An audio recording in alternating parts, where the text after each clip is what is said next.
신명기 제20장.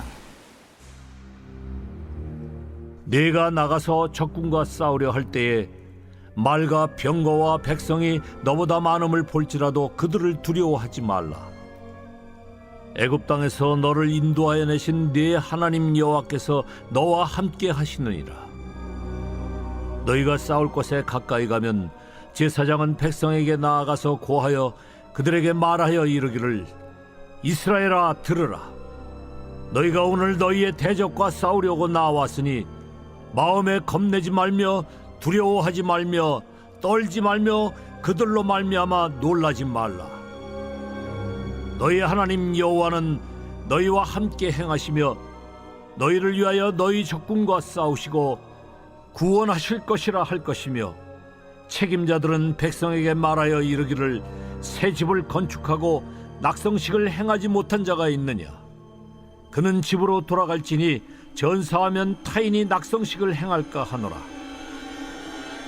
포도원을 만들고 그 과실을 먹지 못한 자가 있느냐?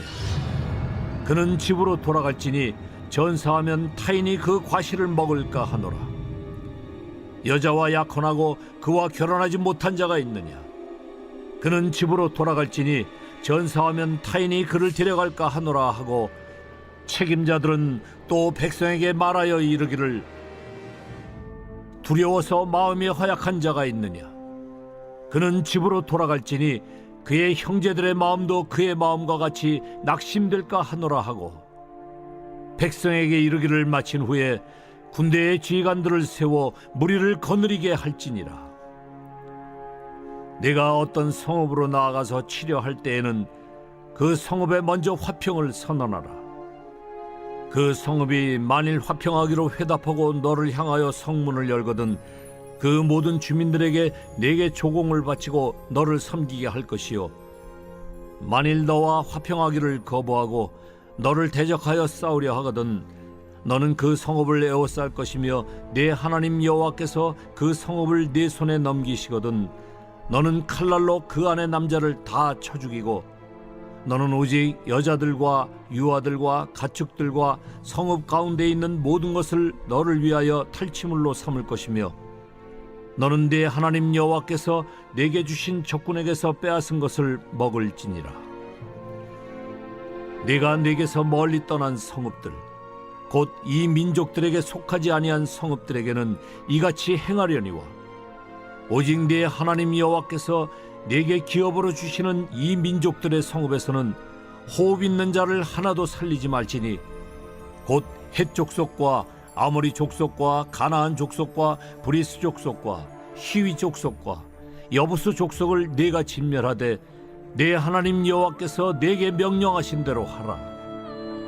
이는 그들이 그 신들에게 행하는 모든 가증한 일을 너희에게 가르쳐 본받게 하여 너희가 너희의 하나님 여호와께 범죄하게 할까 함이니라. 너희가 어떤 성읍을 오랫동안 에워싸고 그 성읍을 쳐서 점령하려 할 때에도 도끼를 둘러 그곳의 나무를 찍어내지 말라. 이는 너희가 먹을 것이 될 것임이니 찍지 말라. 들의 수목이 사람이냐? 너희가 어찌 그것을 에워싸겠느냐? 다만 과목이 아닌 수목은 찍어내어 너희와 싸우는 그 성읍을 치는 기구를 만들어 그 성읍을 함락시킬 때까지 쓸지니라. 할렐루야. 사랑하는 열린목교회 성도 여러분, 지난 밤도 주님께서 주시는 평안 가운데 단잠 주무셨습니까? 아침에 깨우는 말씀, 오늘 하나님께서 우리에게 주시는 말씀은 신명기 20장 1절부터 20절까지의 말씀입니다. 오늘도 살아계신 하나님께서 주시는 이 말씀으로 분명한 주님의 음성을 들으며 하나님께서 주신 그 말씀의 기준으로 하루를 살아내는 저와 여러분 되기를 바랍니다. 오늘 매일 성경 본문의 제목은 특별한 전쟁 수칙인데요. 말 그대로 전쟁에 나가는 데 있어서 어떠한 마음으로 또한 어떠한 수칙으로 나가야 되는지를 말해주고 있습니다. 오늘 본문은 20절까지인데요. 저는 1절부터 9절까지의 말씀을 함께 묵상하고자 합니다. 먼저 1절부터 4절까지의 말씀은 우리가 전쟁에 나갈 때에 모세가 이스라엘 백성들, 2세대 백성들에게 어떠한 마음을 가져야 할지를 말해주고 있습니다. 바로 말과 병거와 백성이 너보다 많음을 볼지라도 그들을 두려워하지 말라고 말씀해주고 있습니다. 애굽 땅에서 너희를 인도하여 내신 그 하나님, 강하신, 크고 강하신 여호와를 기억하라고 말해주고 계십니다. 그리고 이스라엘 백성들아 들으라, 쉐마 이스라엘 들으라 라고 재차 강조하고 있는데요. 마음에 겁내지 말며 두려워하지 말며 떨지 말며 놀라지 말라. 이미 하나님께서는 그들의 마음, 전쟁에 나갈 때에 그들이 얼마나 두려울지를 알고 아시고 하나님께서 어떠한 마음을 가져야 할지를 정확하게 알려주고 계십니다. 하나님께서 전쟁에 이기게 하시는 방법은 우리의 말과 병거가 아니라 우리가 하나님을 온전히 신뢰하며 믿음으로 나아갈 때에 하나님께서 하시는 일을 볼 것이라고 분명히 말해주고 계십니다. 오늘날 우리에게도 하나님께서 분명히 말씀해주고 계신데요.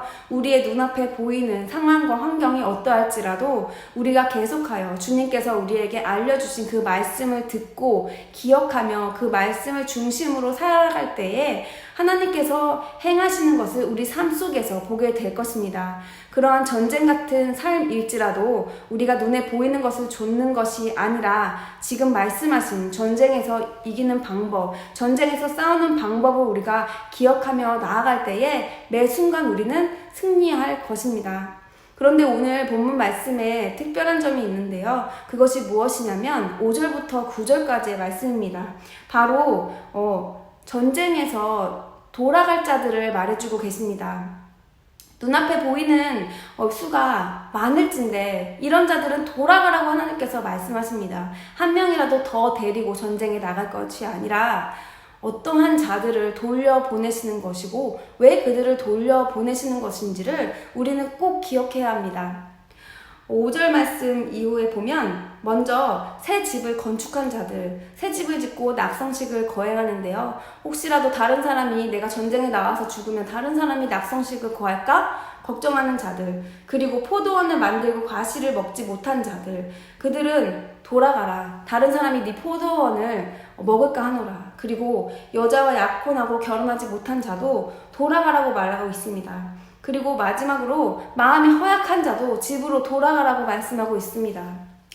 그런데 오늘 이 말씀을 읽으며 묵상을 하는 가운데 매성경 저자의 해석을 보니 이 해석을 하나님께서는 이러한 자들, 오늘 말한 새 집을 짓고 포도원을 가지고 약혼을 앞둔 이러한 자들이 하나님의 복을 온전히 누릴 수 있도록 하나님께서 그들의 마음을 헤아리고 배려하시는 하나님이기 때문에 그들을 돌려보냈다고 해석하고 있었습니다. 하지만 저는 그 헤아림을 이들의 헤아림이 아니라 하나님의 마음을 헤아리지 못해서 이러한 해석을 했다는 생각이 듭니다. 왜냐하면 8절 말씀을 우리가 읽으면 두려워서 마음이 허약한 자가 있느냐 그는 집으로 돌아갈지니 그의 형제들의 마음도 그의 마음과 같이 낙심될까 하노라 하고 바로 오늘 5절부터 9절까지 집으로 돌아가라는 이들에게 명령하신 그 말씀은 이들의 마음을 헤아리고 이들의 마음이 연약하기 때문에 그들을 배려해서 하나님이 돌려보내신 것이 아니라 그들의 이러한 콩밭에 가 있는 마음으로 인하여 전쟁에 나가는 함께 하나님을 믿음으로 보이지 않지만 함께 하시는 하나님을 믿음으로 나아가는 그 공동체를 더 무너뜨리고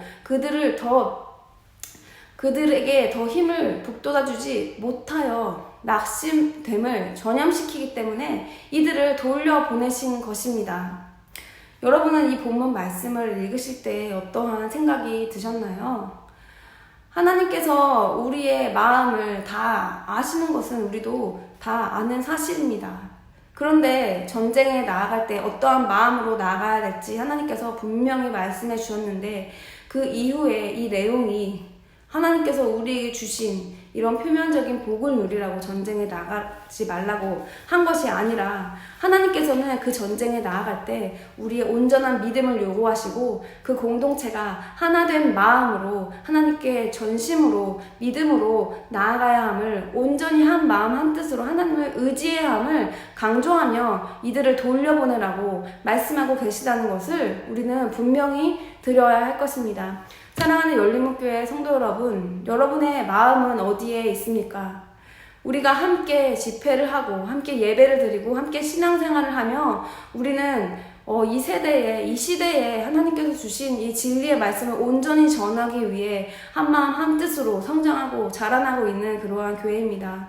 분명히 우리 교회가 한 방향으로 나아가는 데 있어서 어려운 시기도 있고 우리 마음 가운데 더 믿음을 요구하는 하나님께서 각자의 분량에 맞게 성장시키는 그런 시기가 있습니다. 아이들이 성장할 때에 그 성장통을 겪어야 하는 것처럼 하나님께서 각자에게 주신 여러 시련과 환난과 어려움은 다 다를 것입니다. 하지만 하나님께서는 오늘 분명하게 그 싸움에서 이기는 방법은 눈에 보이는 것이 아니라 상황과 환경이 아니라 우리의 중심을 온전히 하나님께 드리라는 것을 말씀해 주고 있습니다. 그리고 또 나는 과연 내가 함께 전쟁에 나가는 이들의 마음을 낙심시키게 하는 자는 아닐지를 꼭 돌아봐야 할 것입니다. 내 마음이 나의 새 집에 있고 내 포도원에 있고 내 아내에게 있고 또한 내 마음이 허약한 그 자기 연민에 빠져있는 모습을 가지고 있지 않느냐 하나님께서는 오늘 우리에게 다시 묻고 계십니다. 지난 5일간 고난주간 저녁 집회를 통하여 우리가 각자 하나님의 크신 은혜를 누렸는데요. 4월을 맞이하여서 신명기 말씀으로 다시 한번 우리의 마음을 더욱더 견고하게 하시고 우리가 더 한 발 함께 전진할 수 있도록 하나님께서 말씀해 주시는 것입니다. 이 말씀을 그저 지나가는 이야기로 그저 이스라엘 백성에게 하는 이야기로 지나쳐 듣지 마십시오. 분명히 하나님께서 각자에게 주시는 각자에게 생각하게 해주시는 그런 메시지가 있는 줄을 믿습니다. 우리가 나의 마음을 언제까지 하나님께 헤아려 달라고 한다면 그것은 종교 생활에 불과할 것입니다. 우리는 기독교는 내 마음의 평안을 위해 하나님을 믿는 것이 아니라 나를 위해 하나님을 믿는 것이 아니라 하나님을 위해 하나님의 마음을 헤아리기 위하여 하나님의 마음을 알아가며 우리가 하나님의 마음으로 이 시대 가운데 이 세대 가운데 온전한 복음을 전하는 통로가 되기 위해 부르심을 받은 사명자들이 모인 것이 바로 우리 교회라는 것을 꼭 기억하는 오늘 하루가 되셨으면 좋겠습니다. 각자 주님께서 이 말씀을 통하여 나에게 주시는 그 음성을 들으며 내 마음은 진정으로 어디에 있는지 그리고 내가 어디에 마음을 다시 돌이켜야 하는지를 꼭 기억하시기 바랍니다. 한 청년이 이 집회를 참석하는 가운데 하나님께서 자신의 상황은 너무나도 두렵지만 백슬라이딩 하지 말라고 말씀하셨다고 고백을 하였습니다. 백슬라이딩은 패역한 백성이라고 하나님께서 분명하게 말씀하였습니다. 절대 뒤로 돌아가지 말라고 하나님께서는 말씀하십니다. 이제 우리는 앞만 보고 전진해야 할 것입니다. 그 전진하는 폭이 넓지 않더라도 그 걸음을 빨리 걷지 않더라도 우리는 매일 한순간 한 걸음씩 앞으로 하나님께 나아가는 그러한 교회가 되기를 간절히 소망합니다. 기도하겠습니다. 사랑하는 하나님 감사합니다. 오늘도 이 귀한 말씀 가운데 우리의 마음을 헤아리기보다 하나님의 마음을 온전히 헤아리는 주님의 음성을 들을 수 있는 귀한 시간이 될 수 있기를 간절히 바랍니다. 하나님께서는 우리에게 방법을 알려주셨는데도 불구하고 우리가 자꾸 우리 눈에 보이는 대로 내 마음의 감정대로 휘둘리는 그런 연약한 모습이 아닌 다시 한번 우리의 몸을 쳐서 주님의 말씀에 복종하며 오늘 하루도 주님의 말씀의 기준으로 살아내는 모든 성도님들 될 수 있도록 주님 붙들어 주옵소서. 예수님의 이름으로 기도드립니다. 아멘.